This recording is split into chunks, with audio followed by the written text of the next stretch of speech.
Planet Coaster came out years ago, and so did my first genuine YouTube channel, if you call it. I made many videos, and unknowingly I would lose that account. Sadly, I can't delete the awful creations on there, but it fortunately gives me good potential content to make in the future. Coming from 8 or 9-year-old me, I believe, I mean, just by the age alone, you should know that everything there was terrible, especially due to my lack of ride knowledge that I currently have. Thankfully, since then I have improved as humans do over time. Anyways, it has brought me to this channel you are watching right now, assuming you already haven't left. Planet Coaster was one of the first theme park simulations that gave you the full-fledged freedom of building, having all sorts of management features, a lack of a build grid, and several other things that I'm glad Frontier never added. Going back to the original YouTube thing, the account had 62 videos, averaging about 35 views. Although I had posted most of the rides I made in-game there, with high quality iPad recorded footage, the ride I am going to fix here was one that never made it onto the account. About a week or two ago, I had the idea to completely renovate a ride I had made, because I put it on my brother's Steam account. Because, you know, I was 9 and I thought it was really good. I have recreated a ride I made on the old account here, but this is the first time I've actually worked off a blueprint, because it's really the first time I've tried and the only one that's available to use. Most of the other rides I will have to base mostly off the great footage I recorded. As you can see, there are several parts I struggle with getting smooth on this ride, but I'm not sure if that's the game just not wanting to work with me, or something with the original smoothing tool pairing with the old ride I am working on right now. It turns out okay. I am recording this audio currently at 9:30 p.m. I'm eating almonds, which is why I may sound mildly unenthusiastic.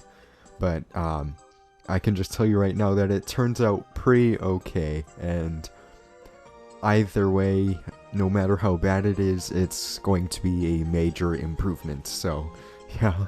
Right here, I'm really just looking at the lift angle. Really, the only reason why was so I could connect the JoJo roll with the lift easier, and to make sure it was not 45 degrees like I used to make my lifts. I will tell you right here, right now, that the JoJo roll I made I was not happy with at all, so I stuck with a basic cute little banked hill, which you'll see me make in a bit. I'm not sure what this ride was based off, but I need to state right now that this thing pulls over 4 and -2 Gs.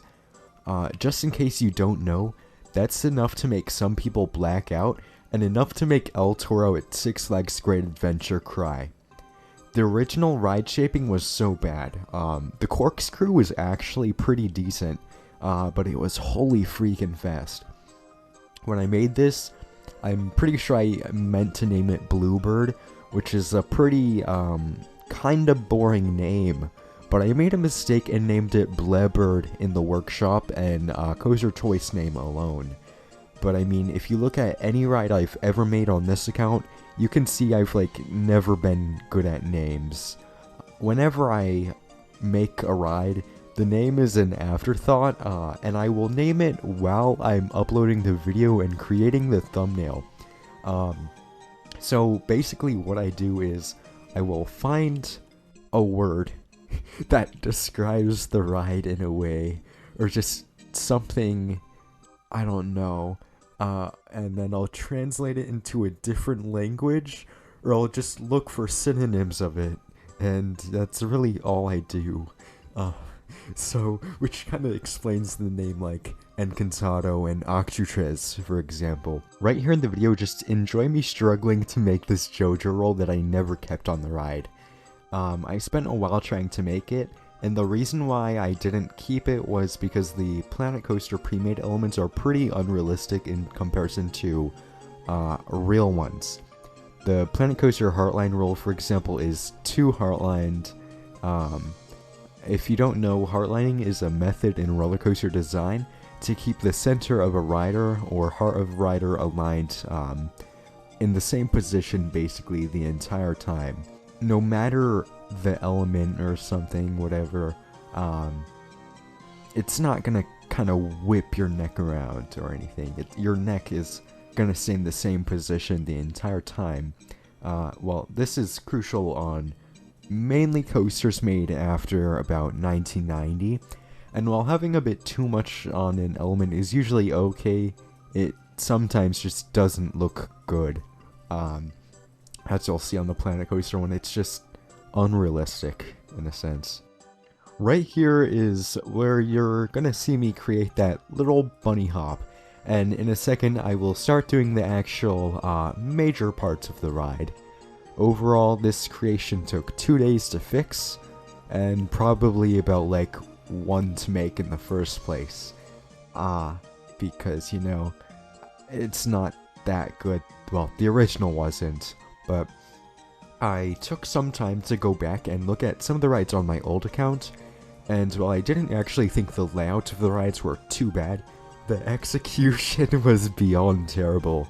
But at the end of the day, I was in like, what, 3rd grade, so it's not gonna bother me that bad. When I originally made this, I believe, Storm Chaser or Twisted Timbers were brand new, and I loved the idea of the barrel roll drop, as you could see on those, but I didn't want to precisely, like, copy the element, so I really just stuck with a very steep turn, into the drop. Not sure why I didn't make it a full roll exactly, but it's whatever.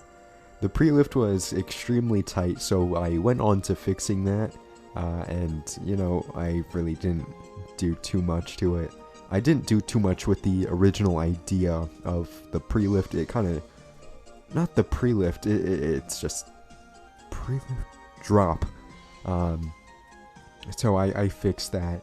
I'm not sure why Planet Coaster was being such a pain to work with, so I actually, at one point, I stopped working on the ride, and I went on to do something else. I didn't want to stop working on it, of course, but I was hoping it would just be easier to work with when I came back, and for some reason it actually was. I'm not sure at all why it was, but, like, when I came back, it was working perfectly fine. It was really strange, but I got it down, so. The little, quote-unquote speed hills that were originally on the ride, I'm pretty sure I ended up removing both of them.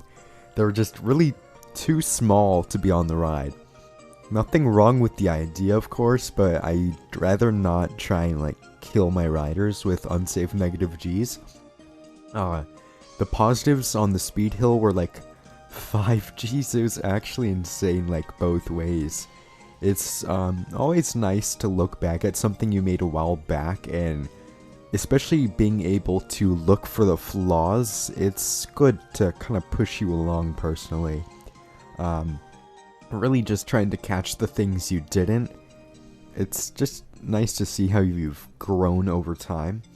The ride I'm fixing in this video was one of my first, I believe, trying to copy that manufacturer feel. So trying to get all the wacky stuff you find on RMCs here, which of course I didn't get the first time, but right here you can again just see me struggling with the drop. This part is right when I came back, just so you know. This footage is sped up 450%, really just so you can visualize how big of a pain this was to get right. I didn't want to make the drop feel too cramped, but at the same time there was not much to really like originally work with. I deleted a good portion of the drop, and when I redid it, it was just weird to see how much easier it was working with me.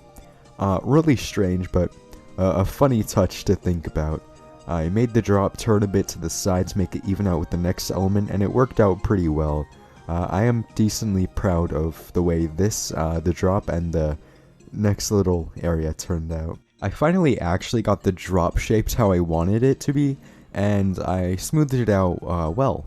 Not much to add on. I went over the drop with the 4-meter method, which is what I use to make all of my newer rides.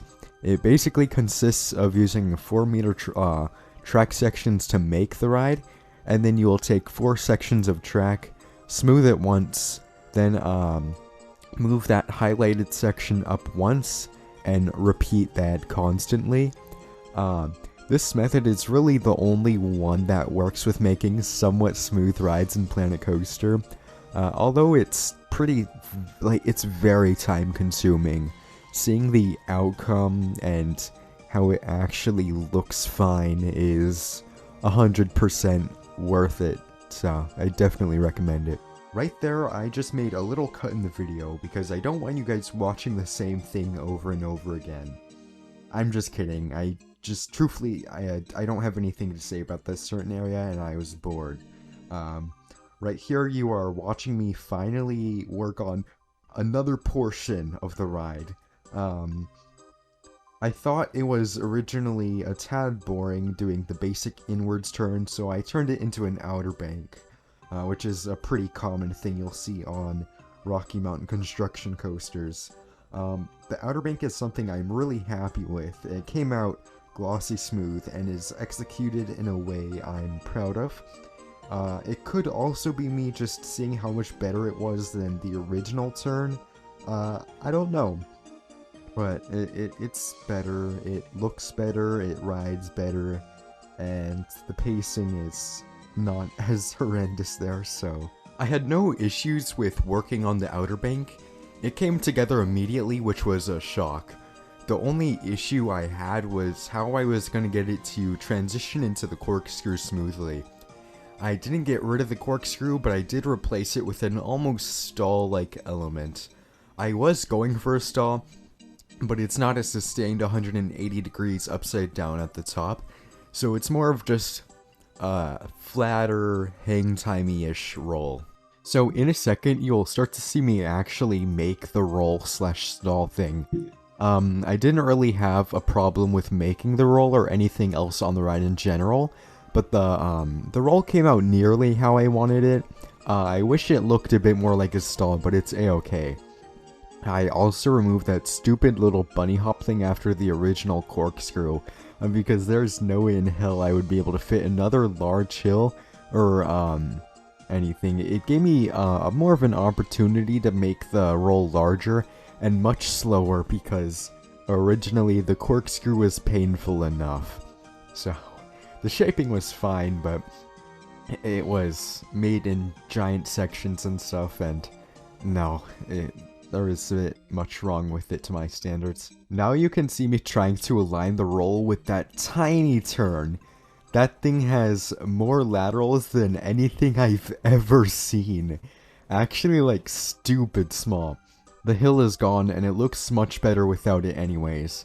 My old method of making bunny hops was, like, 30 to 45 degrees up, make it flat, 30 to 45 degrees down, and make it flat again.